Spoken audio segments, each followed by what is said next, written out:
أعوذ بالله من الشيطان الرجيم بسم الله الرحمن الرحيم বিতাড়িত মরদুর শয়তানের ওয়াসওয়াসা থেকে আল্লাহ রাব্বুল আলামিনের কাছে পানা চাচ্ছি। শুরু করছি দয়াময় অতি দয়ালু আল্লাহ রাব্বুল আলামিনের নামে।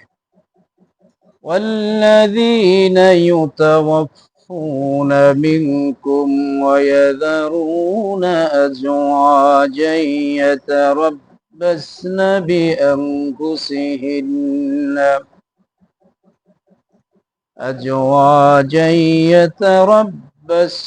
بأنفسهن أربعة أشهر وعشرا أربعة أشهر وعشرا فإذا بلغن أجلهن فلا جناح عليكم فيما فعلن في أنفسهن بالمعروف الله بما تعملون خبير صدق الله العظيم আল্লাহ রাব্বুল আলামিন তালাক সম্পর্কিত বিভিন্ন আয়াত নাজিল করেছেন। তালাক কিভাবে তালাক দিতে হবে এবং তালাক সম্পর্কিত বিভিন্ন মাসালা ইতিপূর্বে বর্ণনা করেছেন। পারিবারিক অনেক মাসালার কথা আল্লাহ রাব্বুল আলামিন এই কোরআনুল কারীমের ভিতরে সূরাতুল বাকারার মধ্যে বলেছেন। পারিবারিক আইনের কথা, যেহেতু আল্লাহ রাব্বুল আলামিন যদি পারিবারিক আইন বিষয়ক কথাগুলি আমাদেরকে কোরআনের ভিতরে না জানায় দেন, আমরা কিভাবে জানবো? সেজন্যই মূলত আল্লাহ রাব্বুল আলামিন আমাদেরকে জানাবার জন্যই বিভিন্ন পারিবারিক আইন সম্পর্কে তিনি বর্ণনা করেছেন। والذين يتوفون منكم ويذرون أزواجا يتربصن بأنفسهن أربعة أشهر وعشرا আল্লাহ রাব্বুল আলামিন বলেন, যদি কোনো ব্যক্তি মারা যায় এবং সে তার দুনিয়াতে রেখে যায় স্ত্রীকে, তবে সেই স্ত্রী 4 মাস 10 দিন ইদ্দত পালন করবে। বিষয় হলো আল্লাহ রাব্বুল আলামিন কোনো ব্যক্তির ইন্তেকালের পরে 4 মাস 10 দিন ব্যাপক সময় শোক পালন করার জন্য বলেন নাই। শুধু একমাত্র স্বামীর ব্যাপারে স্ত্রী শোক পালন করবে। তাহলে বোঝা গেল স্বামী স্ত্রীর কাছে কতটা গুরুত্বপূর্ণ বিষয় হলে তার ইন্তেকাল এবং তালাক প্রাপ্ত হলে ইন্তেকালের পরে, অর্থাৎ ইন্তেকালের পরে 4 মাস 10 দিন সে ইদ্দত পালন করবে, শোক পালন করবে। তাহলে একজন স্ত্রীর কাছে স্বামী কতটা গুরুত্বপূর্ণের বিষয়। আল্লাহ রাসূল সাল্লাল্লাহু আলাইহি ওয়াসাল্লাম স্বামীর মর্যাদা সম্পর্কে কোরআনুল কারীমের হাদিসের ভিতরে বিভিন্ন হাদিস বর্ণনা করেছেন। নবী করিম সাল্লাল্লাহু আলাইহি সাল্লাম বলেছেন, স্ত্রীর কাছে স্বামী এতটাই গুরুত্বপূর্ণ, যদি স্বামীর সমস্ত শরীরের ভিতরে পুঁজে ভরা থাকে এবং কোন স্ত্রী ভক্তি শ্রদ্ধা ভরে সেই পুঁজগুলি নিজের জিহ্বা দিয়া সেটে সেটে পরিষ্কার করে দেয়, তথাপিও স্বামীর হক আদায় হবে না।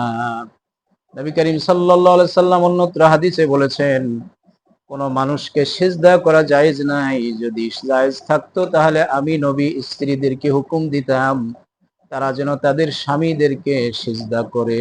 সুবহানাল্লাহ। কারণ হলো স্ত্রীদের মেইন মূল্যবান গুরুত্বপূর্ণ 4 কাজের মাধ্যমে আল্লাহ তাআলা তাদের জন্য পরকালে নাজাতের ব্যবস্থা রেখেছেন। এর মধ্যে একটি হলো ফরজ নামাজ ঠিকমতো আদায় করবে, রোজাগুলি ঠিকমতো আদায় করবে, স্বামীর খেদমত করবে এবং পর্দা করবে।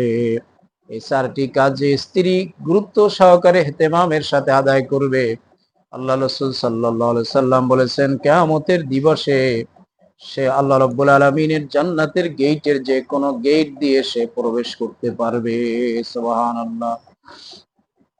দ্বিতীয় বিষয় হলো আল্লাহ রাব্বুল আলামিন নারী সম্পর্কিত বিষয়গুলোকে কত পুঙ্খানুরূপে বর্ণনা করেছেন। নারীদেরকে কখনোই আল্লাহ রাব্বুল আলামিন ঝুলন্ত অবস্থায় রাখেন নাই। আল্লাহ রাব্বুল আলামিন এক জায়গায় বলেছেন, ওয়া ইযা তাল্লাকতুমুন নিসা ফাবালাগনা আজালাহুন্না فامسكوهن بمعروف أو سرحوهن بمعروف ولا تمسكوهن ضرارا لتعتدوا ومن يفعل ذلك فقد ظلم نفسه। আল্লাহ রাব্বুল আলামিন বলেন, যখন তোমরা স্ত্রীদেরকে তালাক দিয়ে দাও, ফাবালাগনা আজালাহুন্না, যখন তাদের ইদ্দত পূর্ণ হয়ে যায়, অর্থাৎ 2 তালাক পূর্ণ হয়ে যায়, তখন তাদেরকে ইচ্ছা রেখেও দিতে পারো, আবার আবার ইচ্ছা তাদেরকে ছেড়েও দিতে পারো। যদি রেখে দাও তাও মারুফ তথা ন্যায়সঙ্গত ভাবে রেখে দাও, এবং ছেড়ে দিলেও ন্যায়সঙ্গত ভাবে ছেড়ে দাও। আল্লাহ রাব্বুল আলামিন বলেন, ওয়ালা তুমসিকুহুন্না দিরারান, তাদেরকে কষ্ট দেওয়ার জন্য তোমরা রেখে দিও না, ঝুলন্ত অবস্থায় রেখে দিও না, ছেড়েও দিবা না, রেখেও দিবে না, এরকম ঝুলন্ত অবস্থায় রেখে মহিলাদেরকে, নারীদেরকে কষ্ট দিও না। আল্লাহ রাব্বুল আলামিন নারী সম্পর্কিত বিভিন্ন আয়াত কোরআনুল কারীমের ভিতরে বর্ণনা করেছেন। আল্লাহ রাব্বুল আলামিন কোরআনুল কারীমের ভিতরে একটি সূরা নাজিল করেছেন নিসা তথা নারী সম্পর্কিত বিষয় নিয়ে। নারীদের নামে একটি সূরা বর্ণনা করে নারীদের মর্যাদাকে আল্লাহ রাব্বুল আলামিন বহুত গুণে বাড়ায় দিয়েছেন। রাব্বুল আলামিন মহিলাদের নামে স্পেশাল একটি ব্যক্তির নামে সূরা নাজিল করেছেন, যে সূরাটির নাম হলো সূরাতুল মারিয়াম। আল্লাহ রাব্বুল আলামিন এছাড়াও সূরাতুন নূরের ভিতরে মহিলা সম্পর্কিত বিভিন্ন বিষয় বর্ণনা করেছেন। আল্লাহ রাব্বুল আলামিন এবং তার হাবিব জনাবে রাসূলুল্লাহ সাল্লাল্লাহু আলাইহি ওয়াসাল্লাম নারী সম্পর্কিত আইন বিধান এমন ভাবে দিয়েছেন যাতে নারীদের মর্যাদা দুনিয়াতে প্রতিষ্ঠিত হয়ে গেছে। আইয়ামে জাহিলিয়ার যুগে নারীদেরকে ভোগ্য পণ্য মনে করা হতো, তাদেরকে ব্যবহার করা হতো, কিন্তু তাদের যে আসলে একটা সামাজিক বা মানসিক মর্যাদা আছে, সে মর্যাদা তাদেরকে দেওয়া হতো না। আল্লাহ রাব্বুল আলামিনের এই দিনকে আল্লাহ রাসূল সাল্লাল্লাহু আলাইহি সাল্লাম নারী অধিকার প্রতিষ্ঠিত করলেন। নারী অধিকার এমন ভাবে প্রতিষ্ঠিত করলেন যেন এক সাহাবী এসে নবী করিম সাল্লাল্লাহু আলাইহি সাল্লামকে জিজ্ঞাসা করলেন, ইয়া রাসূলুল্লাহ, খেদমত করব কার? নবীজি বলেছেন, তোমার মায়ের। এরপরে আবার প্রশ্ন করা হলো, ইয়া রাসূলুল্লাহ, খেদমত করব কার? নবীজি বলেছেন, তোমার মায়ের। আবার প্রশ্ন করা হলো, খেদমত করব কার? নবীজি বলেছেন, তোমার মায়ের। চতুর্থবার প্রশ্ন করা হয়েছে, ইয়া রাসূলুল্লাহ, খেদমত করব কার? নবীজি বলেছেন, তোমার পিতার। পিতার চেয়ে মায়ের মর্যাদা আল্লাহ তাআলা 3 গুণ বাড়ায় দিয়েছেন। আল্লাহ রাব্বুল আলামিন মায়ের মর্যাদাকে বাড়ায় দেওয়ার মানে হলো নারী সমাজের মর্যাদাকে আল্লাহ তাআলা বাড়ায় দিয়েছেন। আল্লাহ রাব্বুল আলামিন হযরতে মা ফাতেমা রাদিয়াল্লাহু তাআলা আনহা সম্পর্কে তিনি যে গুরুত্ব দিয়েছেন, নবী করিম সাল্লাল্লাহু আলাইহি সাল্লাম তার কলিজার টুকরা ফাতেমা রাদিয়াল্লাহু তাআলা আনহাকে এতটা মহব্বত করতেন, কোন জায়গায় যাওয়ার আগে তার কাছে বলে যেতেন, এবং সেই সফর থেকে ফিরে এসে মা ফাতেমা রাদিয়াল্লাহু তাআলা আনহার সাথে আগে দেখা করতেন। নবী করিম সাল্লাল্লাহু আলাইহি সাল্লাম বলেছেন, কোন ঘরের মধ্যে যদি মেয়ে সন্তান থাকে, তাহলে কোনো কিছু ভাগ বাটোয়ারা করার ব্যাপারে তোমরা সর্বাগ্রে সে মেয়ে থেকেই শুরু করো। এভাবে আল্লাহ রাব্বুল আলামিনের হাবিব জনাবে রাসূলুল্লাহ সাল্লাল্লাহু আলাইহি ওয়াসাল্লাম মেয়েদের মর্যাদা সম্পর্কিত অনেক হাদিস বর্ণনা করেছেন। সুতরাং আল্লাহ রাব্বুল আলামিন এই মেয়েদেরকে ঝুলন্ত অবস্থায়, যাতে গার্জিয়ানহীন অবস্থায়, যাতে সমস্যার সম্মুখীন হয় এমন কোন অবস্থাতে আল্লাহ তাআলা তাদেরকে রাখতে চাইলেন না। আল্লাহ রাব্বুল আলামিন এই মেয়েরা যখন বাপের বাড়িতে থাকে তখন অধীনস্থ এবং দায়িত্ব হিসাবে তার বাবাকে, তার বড় ভাইকে অর্থাৎ অধীনস্থদেরকে দেওয়া হয়েছে। স্বামীর কাছে যখন থাকে তার ভরণ পোষণ যাবতীয় সবকিছু স্বামী খরচা বহন করবে। কিন্তু একটা তালাক প্রাপ্তা নারী, সে যখন স্বামীর থেকে তালাক প্রাপ্তা হয়ে যাবে অথবা স্বামী মারা যাবে, তখন দেখা যাবে অনেক ক্ষেত্রেই তার এই স্বামী ছাড়া আর কোনো গার্জিয়ান থাকবে না। তখন আল্লাহ রাব্বুল আলামিন তাকেও ঝুলন্ত অবস্থায় রাখেন নাই। তালাক প্রাপ্তা নারীদেরকে আল্লাহ রাব্বুল আলামিন খোরপোশ দেওয়ার ব্যবস্থা আল্লাহ তাআলা কোরআনে বলে দিয়েছেন, এবং কোন স্বামী যদি মারা যায় তাহলে তার সয় সম্পত্তির অধিকারী তার স্ত্রী হয়ে যাবে। মানে বন্টন অনুসারে তার, মানে হিস্সা অনুসারে যতটুকু ভাগ কোরআনে বর্ণনা করা হয়েছে সে অনুসারে সে ভাগ পেয়ে যাবে। অর্থাৎ আল্লাহ রাব্বুল আলামিন নারীদেরকে ঝুলন্ত অবস্থায়, অভিভাবকহীনা অবস্থায়, অসহায় অবস্থায় রাখেন নাই। তাদের প্রতি লক্ষ্য রাখার জন্য সব সময় আল্লাহ রাব্বুল আলামিন বলে দিয়েছেন। এজন্য যখন কোনো ব্যক্তির কোনো ব্যক্তির স্বামী ইন্তেকাল হয়ে যাবে, স্ত্রী দুনিয়াতে জীবিত থাকবে, আল্লাহ রাব্বুল আলামিন তার সম্পর্কেও বিধান দিয়ে দিয়েছেন। যেমন তালাক প্রাপ্ত একজন নারী যদি সে চলে যায়, তাহলে সেই ইদ্দাত পূর্ণ হওয়া পর্যন্ত সে খোরপোশ পাবে এবং দুগ্ধপোষ্য সন্তানদেরকে দুগ্ধপান করানো অবস্থায় সে স্বামীর থেকে খোরপোশ পাবে। কিন্তু স্বামী যদি ইন্তেকাল হয়ে যায়, তখন সে খোরপোশ পাবে না, সরাসরি স্বামীর সম্পত্তির ভাগীদার হয়ে যাবে। স্বামীর সম্পত্তির ভাগীদার হয়ে যাবে। আল্লাহ রাব্বুল আলামিন স্বামীর সম্পত্তির ভাগ সম্পর্কেও আল্লাহ রাব্বুল আলামিন কোরআনুল কারীমের ভিতরে বলেন, ওয়ালাহুন্নার রুবুউ মিম্মা তারাকতুম ইল্লাম ইয়াকুল লাকুম ওয়ালাদ। তোমাদের স্ত্রীরা তোমাদের সম্পদের 1/4 পাবে। মিম্মা তারাকতুম, তোমরা যা রেখে যাও। ইল্লাম ইয়াকুল লাকুম ওয়ালাদুন, যদি তোমাদের সন্তান না থাকে। ফা ইন কানা লাকুম ওয়ালাদুন, যদি তোমাদের কোনো সন্তান থাকে, ফালাহুন্নাস সুমুনু, তবে তারা পাবে 1/8 মিম্মা তারাকতুম মিন বাদি ওয়াসিয়াতিন তুসুনা বিহা আও দাইন। তোমাদের রেখে যাওয়া সম্পত্তি ওসিহাত করার পরে যে সম্পত্তি অবশিষ্ট থাকবে, তার 1/8 তোমার স্ত্রী পাবে। এ ব্যাপারে যখন আলোচনা আসবে আমরা বিস্তারিত আলোচনা করব। তো আল্লাহ রাব্বুল আলামিন স্ত্রীর ভাগ বাটোয়ারা সম্পর্কে সূরাতুন নিসার ভিতরে বর্ণনা করেছেন যে তোমরা যখন স্ত্রী রেখে মারা যাও, তখন অবশ্যই তোমাদের একটি সম্পদের ভাগ তোমার স্ত্রী পেয়ে যাবে। নারীদেরকে আল্লাহ রাব্বুল আলামিন বিভিন্ন জায়গা থেকে ভাগ বাটোয়ারার ব্যবস্থা করেছেন, কিন্তু খরচা তাদের মোটেই নাই। বাড়িতে যখন মেহমান আসে, সমস্ত খরচা বহন করবে স্বামী, কিন্তু স্ত্রীর সমস্ত সম্পদ ভাইয়ের কাছ থেকে, বাবার কাছ থেকে, মায়ের কাছ থেকে, স্বামীর কাছ থেকে, বিভিন্ন জায়গা থেকে স্ত্রীর সম্পদ সে পেয়ে যাবে এবং তার ভরণ পোষণের দায়িত্ব স্বামীর উপরে বর্তাবে। তার যত স্থাবর সম্পত্তি আছে সব কিছুই থেকে যায়, কিন্তু স্বামী তার সম্পদ থেকে শুধুই 2 হাতে বন্টন করতে থাকে, খরচা করতে থাকে। এজন্য মূলত সবকিছু বিশ্লেষণ করলে দেখা যায় আল্লাহ রাব্বুল আলামিন নারীদেরকে মূলত জিতায় দিয়েছেন। فإذا بلغن أجلهن فلا جناح عليكم فيما فعلن في أنفسهن بالمعروف। আল্লাহ রাব্বুল আলামিন বলেন, স্বামী ইন্তেকাল করার পরে যখন 4 মাস 10 দিন তার ইদ্দত পূর্ণ হয়ে যাবে, এই 4 মাস 10 দিনের ভিতরে সে ভালো কোনো রঙিন কাপড় পরতে পারবে না, সাজগোজ করতে পারবে না, মাথা আঁচড়াতে পারবে না। অর্থাৎ স্বাভাবিক অবস্থায় জীবন যাপন করবে, এইভাবে করে স্বামীর শোক পালন করবে। যখন 4 মাস 10 দিন তার ইদ্দত পালন শেষ হয়ে যাবে, তখন সে এভাবে রঙিন কাপড় এবং মাথা আঁচড়ানো সহ সাজগোজ করলে তোমরা তাদেরকে এই ব্যাপারে বাধা দিও না। কারণ তোমাদের বুঝে নিতে হবে, স্বামী এবং স্ত্রীর ভিতরে আল্লাহ রাব্বুল আলামিন এমন এক আকর্ষণ দিয়া তৈরি করেছেন। স্বামীও চাচ্ছে বয়স প্রাপ্ত হয়ে গেলে, পুরুষ চাচ্ছে যে তার একজন স্ত্রী সঙ্গিনী দরকার। আবার স্ত্রীরাও চাচ্ছে, মহিলারাও চাচ্ছে বয়স প্রাপ্ত হয়ে গেলে একজন তাকে পুরুষ সঙ্গিনী দরকার।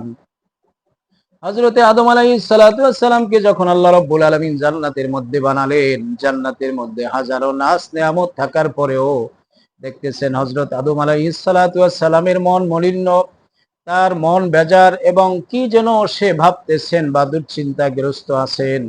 আল্লাহ রাব্বুল আলামিন সেই চিন্তাকে পূর্ণতায় রূপ দেওয়ার জন্য, তার সুখ শান্তিকে পূর্ণতায় রূপ দেওয়ার জন্য আল্লাহ তাআলা হযরত হাওয়া আলাইহিস সালাতু ওয়াস সালামকে বানায়া দিলেন।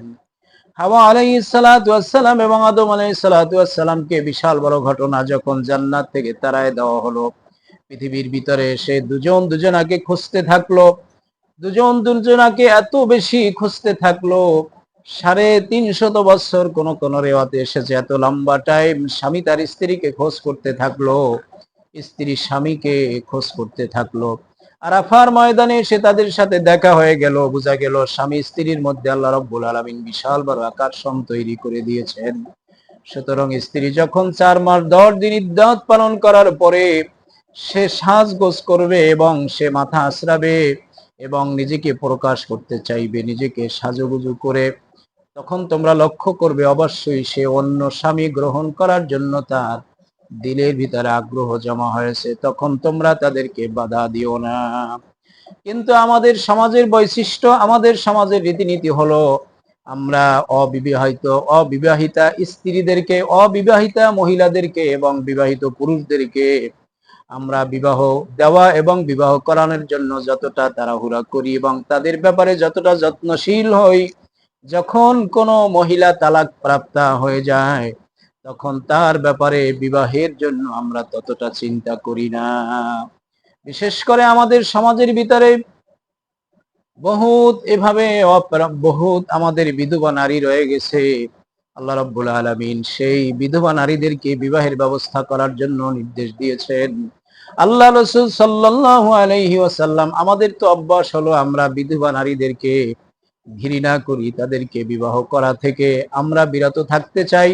আল্লাহ রাসূল সাল্লাল্লাহু আলাইহি ওয়াসাল্লাম বিধবা নারীদেরকে নিজে বিবাহ করে মুসলিম সমাজকে উম্মতদেরকে শিখালেন যে বিধবা নারীদেরকে তোমরা বিবাহ করা থেকে ঘৃণা করো না।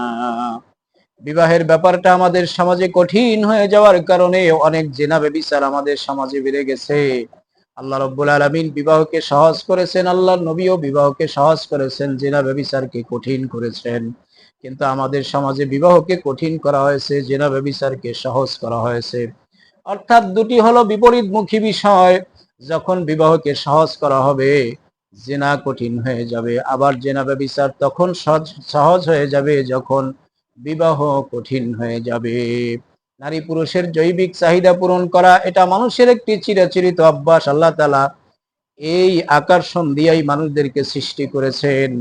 সেইখানে যদি আমরা বিবাহের মাধ্যমে আল্লাহ রাব্বুল আলামিন বৈধভাবে সে জৈবিক চাহিদা পূরণের বৈধ ব্যবস্থা রেখেছেন, সেই বিষয়টা যখন মানুষের কঠিন হয়ে যাবে, কঠিন হয়ে গেলে আসলে জৈবিক চাহিদা কিন্তু কমবে না। জৈবিক চাহিদা আল্লাহ রাব্বুল আলামিন যেভাবে দিয়েছেন সেভাবেই থাকবে। তাহলে তার জৈবিক চাহিদাগুলা সে কেমনে পূরণ করবে? আল্লাহ রাসূল সাল্লাল্লাহু আলাইহি ওয়াসাল্লাম বলেছেন, তোমরা তোমাদের ছেলে মেয়েরা যখন বিবাহের বয়সে উপনীত হয়ে যায় তখন তোমরা তাদেরকে বিবাহ করাও বা বিবাহ দাও। যদি বিবাহ করানো এবং দেওয়ার ব্যাপারে বিলম্ব করো আর তোমার ছেলে মেয়েরা যদি গুনার মধ্যে লিপ্ত হয়ে যায় তাহলে সে গুনার ভাগীদার তোমাকেও নিতে হবে।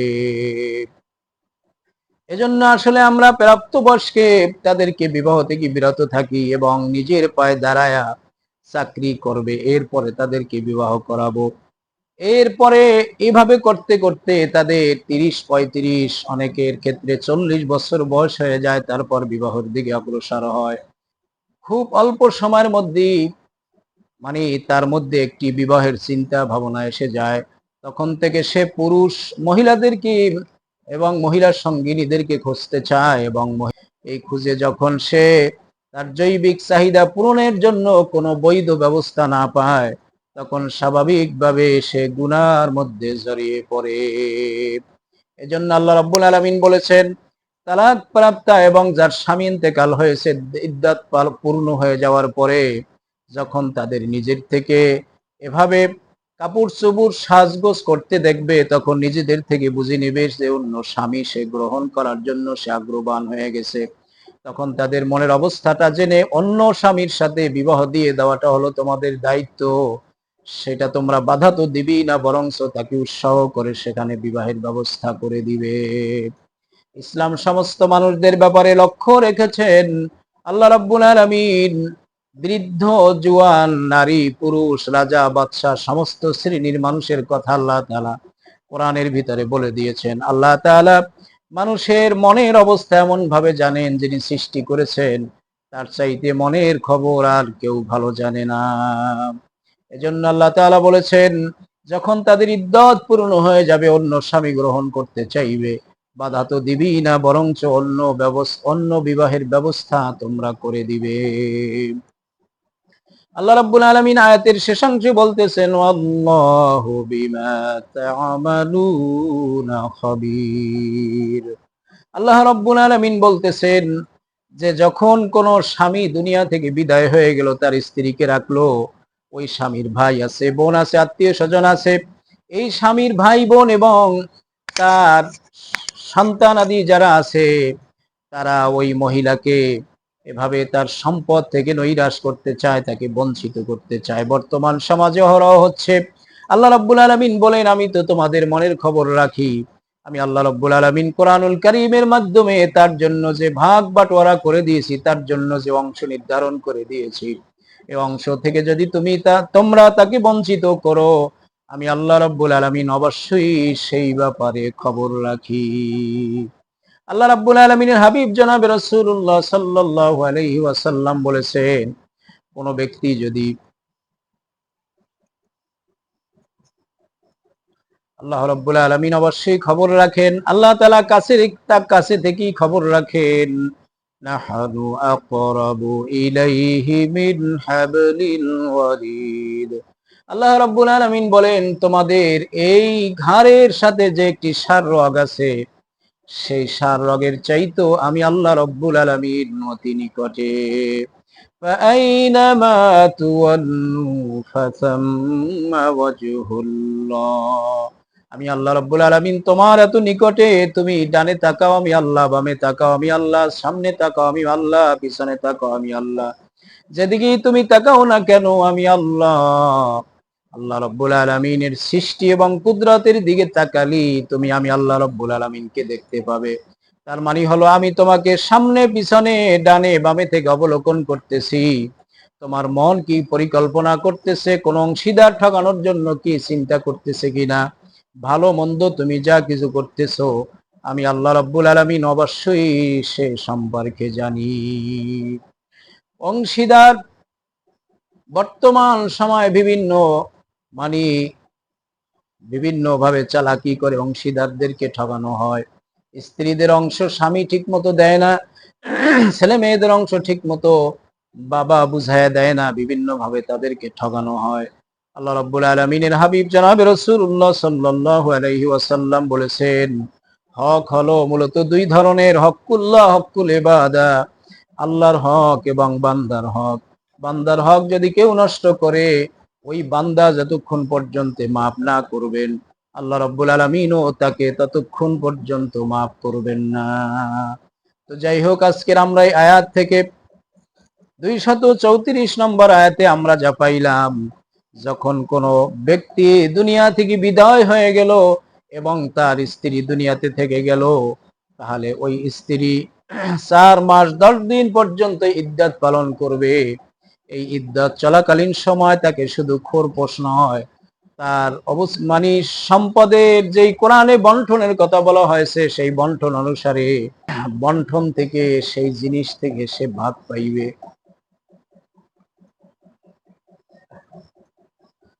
4 মাস 10 দিন সে ইদ্দাত পালন করবে। যখন ইদ্দাত পূর্ণ হয়ে যাবে, ফাইদা বালাগনা আজালাহুন্না ফালা জুনাহা আলাইকুম ফীমা ফাআলনা ফি আনফুসিহিন্না বিল মারুফ।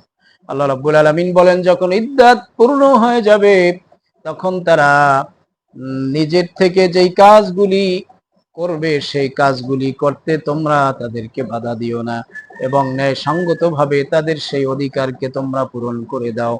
আল্লাহু বিমা তা'মালুনা খবীর। আমরা কয়েকদিন পর্যন্ত পারিবারিক বিভিন্ন আইনের কথা আমরা বলতেছি। পারিবারিক জীবনে আমাদের সঠিকভাবে সুষ্ঠুভাবে ইসলামের উপর চলতে গেলে এই আইনগুলি সম্পর্কে আমাদের অবশ্যই অবহিত হতে হবে। কোরআনুল কারীম তেলাওয়াতের সাথে সাথে অর্থ ব্যাখ্যা বিশ্লেষণ জেনে পারিবারিক আইনগুলি আমাদের জেনে নিতে হবে। আমরা যদি পারিবারিক আইনগুলি না জানি, তাহলে অবশ্যই কারো না কারো হক আমাদের থেকে নষ্ট হয়ে যাবে, কেউ না কেউ আমাদের থেকে বঞ্চিত হয়ে যাবে। অবশ্যই আমরা সঠিক সুষ্ঠুভাবে ইসলামের উপরে চলতে গেলে এই পারিবারিক খুঁটিনাটি বিষয়গুলি কোরআন থেকে আমাদেরকে জেনে নিতে হবে। কোরআনুল কারীম এমন এক গ্রন্থ, আমি মাঝে মধ্যেই বলি যে ইসলাম যেহেতু পূর্ণাঙ্গ এক জীবন ব্যবস্থা, এই জীবন ব্যবস্থা, ইসলাম যে পূর্ণাঙ্গ জীবন ব্যবস্থা, সেইটা যদি সঠিকভাবে কোনো মানুষকে বুঝতে হয়, অবশ্যই কোরআন থেকে তা বুঝে নিতে হবে। কোরআনুল কারীম যদি আমরা পড়ি, ব্যাখ্যা বিশ্লেষণ বুঝি, তাহলেই বোঝা যাবে কোরআনুল কারীম এমন এক পূর্ণাঙ্গ, দিন হলো এমন এক পূর্ণাঙ্গ জীবন ব্যবস্থা।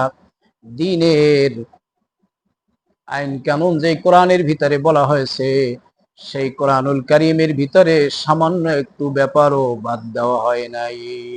আল্লাহ রাব্বুল আলামিন আমাদের সকলকে কোরআন থেকে শিক্ষা নিয়ে আমাদের দুনিয়া আখিরাতের জিন্দেগানিকে বছর করার মতো তৌফিক দিয়ে দেন।